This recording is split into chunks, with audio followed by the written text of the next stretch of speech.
तिमीले आज मेरो भाइ मनकै कुरा यहाँ सोध्यौ कति वर्ष पुग्नुभयो दिदी तपाईँ भनौँ तिमीलाई चाहिँ देब्रेपट्टि छातीमा हात राखेर मलाई कतिको देखिन्छ अहिले दाहिनैपट्टि राखिदिन्छु 28 29 जस्तो देखिन्छु मैले चाहिँ अब भित्री आन्तरिक कुरो तपाईँको 28 29 भनेपछि दिदी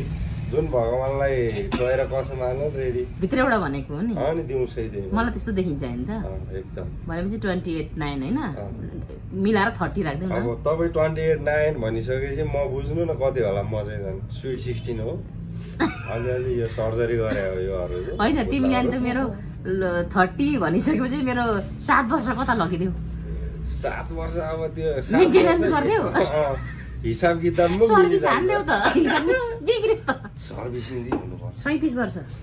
37 अब यो असार आउने असारदेखि त 8 को 40 मा लगिदेउ न हुन्छ मलाई 1-2 वर्ष तल भेना सँगसँगै रहेछ तपाई कुन भेना